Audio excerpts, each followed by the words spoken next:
Waduh, gila, gue seneng banget nih, ya kan? Disandingkan sama orang tertampan se-DGWIB Championship bernama Epong Skuy. Sebuah kehormatan bagi gue menjadi ratunya Epong. Tapi ngomongin soal ratu, Refinery ini udah diisi sama pasukan-pasukan gue nih, Pong. Waduh, serem banget nih Maya. Kita lihat udah ada RRQ dan juga First Rider mereka bertempur di bagian Refinery kali ini, mana RRQ udah kehilangan 3 player ya, tapi tampaknya seorang Razor mencoba untuk memulai perlawanan dengan satu buah treatment sniper, tapi udah cukup sulit lagi dan lagi. Ada apa dengan RRQ?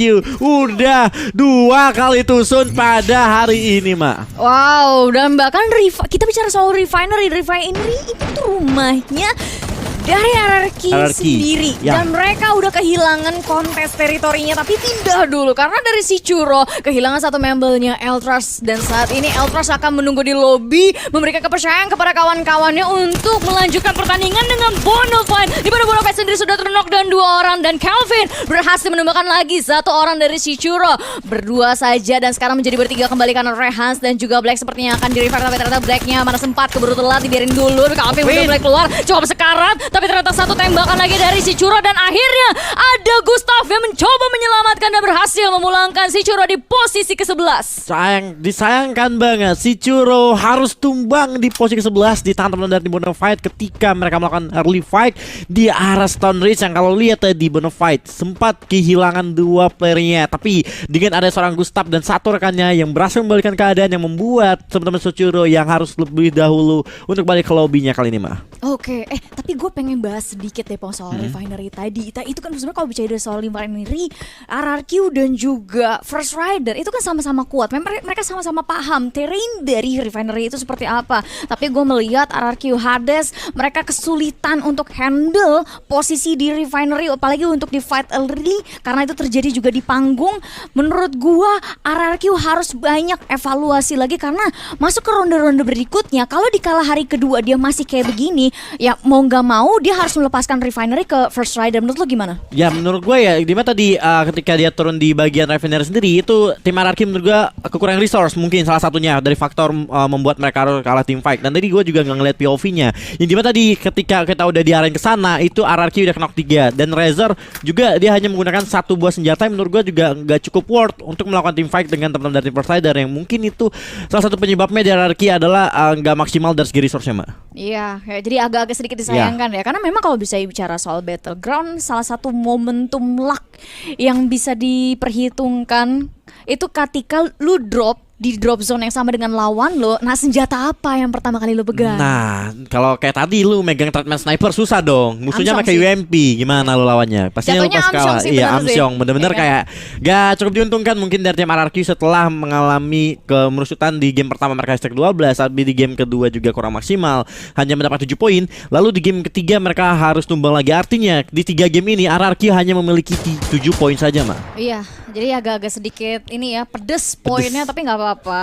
Kita masih punya 3 ronde berikutnya, tinggal sisa waktu yang ada dipakai untuk evaluasi bersama dengan mereka. Cuman pindah dulu nih, ini Refinery masih nggak kosong penghuni. Ada tim Lucky yang lagi coba peruntungannya ngambil salah satu spot di Refinery. Menurut gue nggak masalah, karena tadi fight awal yang udah panas banget itu juga udah lewat. So momentumnya Refinery kemungkinan bakal di pikiran orang lain kayaknya masih ada deh. Tapi ya beda dengan tim Lucky, dipikir ya udah deh nggak apa-apa deh, coba dulu aja.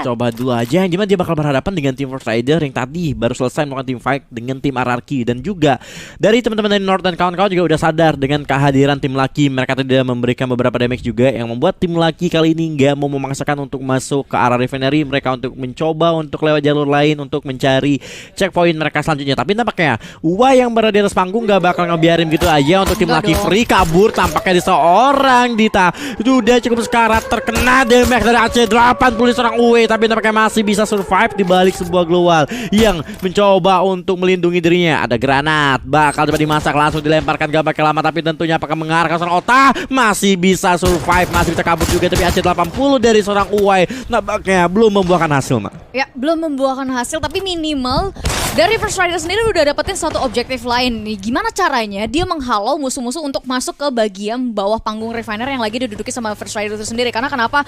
kalau misalkan lo berada di panggung dan lo nggak sadar di bawah lo ada orang, itu yang bakal jadi resiko. Karena bisa aja yang di bawah udah setup untuk ngasih lo surprise attack. Iya, Lima tadi benar tim laki, tapi langsung mundur. Tapi kita bakal lihat Rans yang bakal bertemu dengan satu tim lainnya dari teman-teman dari tim EVOS. Arul, waduh ada player baru ternyata dari tim EVOS Immortal. Kenalkan Arul, sang player baru mereka. Artinya ada dua bocil yang mematikan yang berhasil menumbangkan langsung tim Rans Esports ke lobby. Luar biasa banget Arul sebagai gantian Rasya kali ini membuahkan hasil maksimal 4 poin kill di awal match kali ini mah. Ini baru di-announce, langsung main, langsung nge-wipe out satu tim. Serem, gue harus akuin itu serem banget. Tapi kalau bicara masuknya Arul bersama dengan player-player dari EVOS Immortal yang lainnya, gue harus akuin secara front end, secara ini ya, eksplosifnya tembakan-tembakan mereka itu bakal pri-pri banget ke semua tim, apalagi di dalam pertarungan jarak dekat, Pong.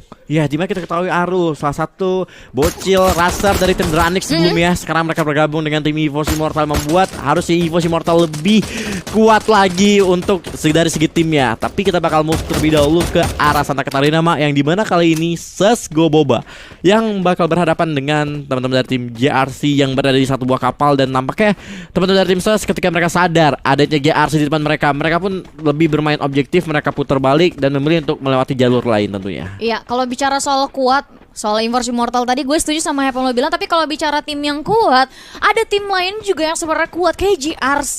Dari kemarin sampai hari ini mereka cukup konsisten ya kan. Udah gitu dari CSGO Boba sendiri salah satu tim yang bisa dibilang lagi naik daun secara nama dan performance setelah mereka ganti player.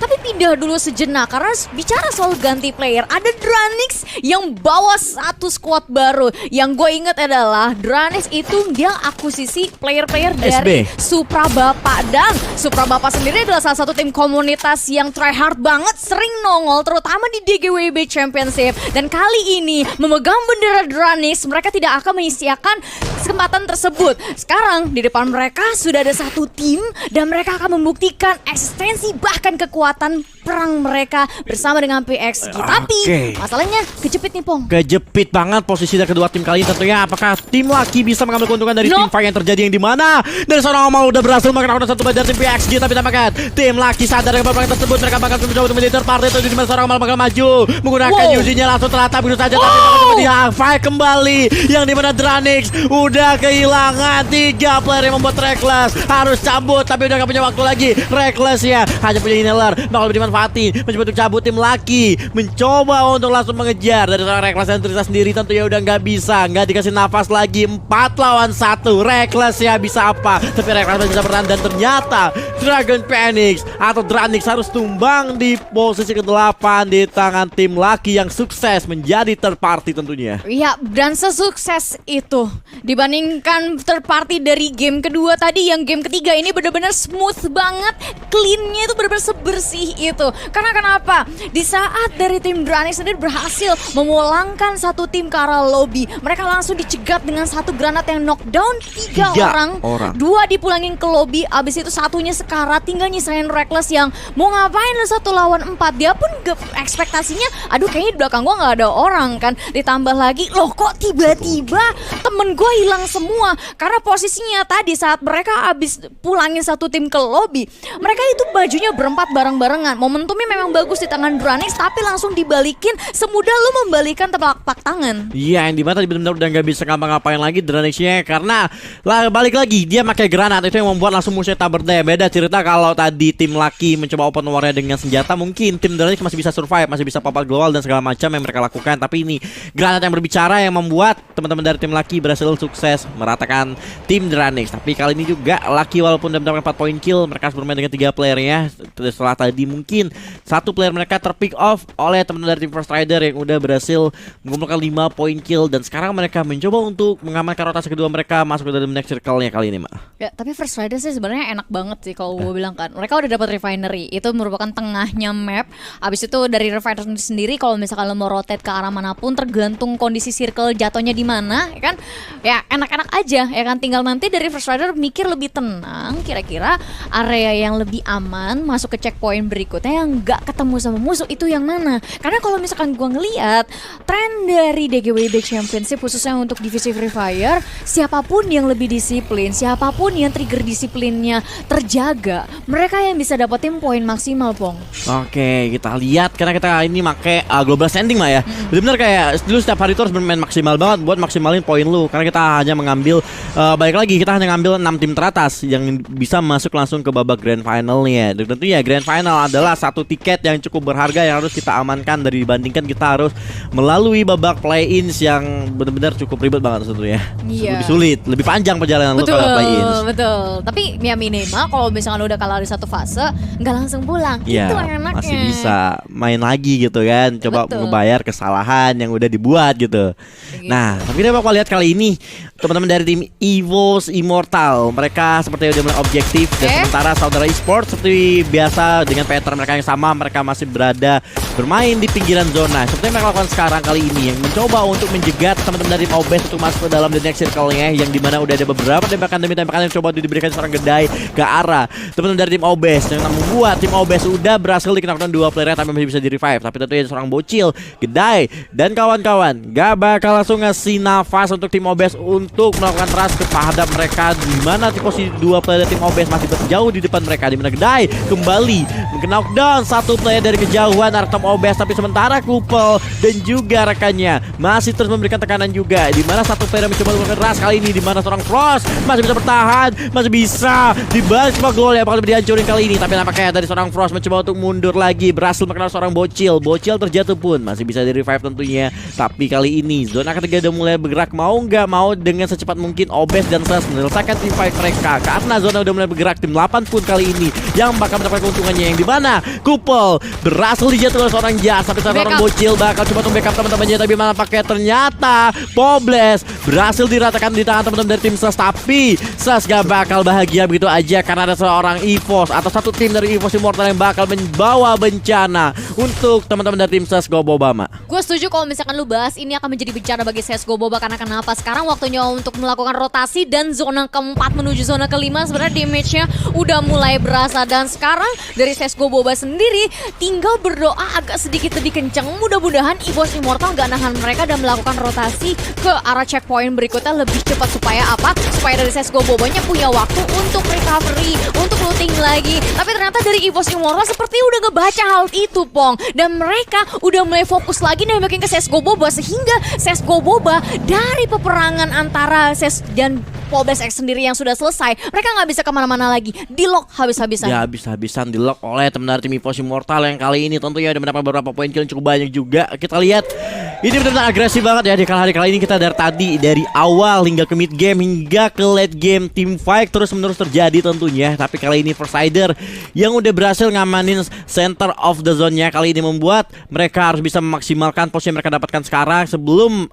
posisi mereka menjadi posisi sandwich tentunya. Ya, dan gue bilang kompon yang dimiliki oleh First Rider ini sebenarnya enak banget loh. Karena kompon ini bisa dibilang dia nge-cover bagian patahan, tapi vision ke arah high ground-nya itu dapat. Dan 3/4 zona yang merupakan impian beberapa tim yang mau masuk ke dalam circle itu dikunci sama mereka. Jadi model-model yang kayak Bonafide pelan-pelan masuk dari high ground turun ke lower ground kayak gini bisa dijadikan santapan untuk nambah 5 poin kill yang udah di tangan First Rider supaya lebih gede lagi angkanya.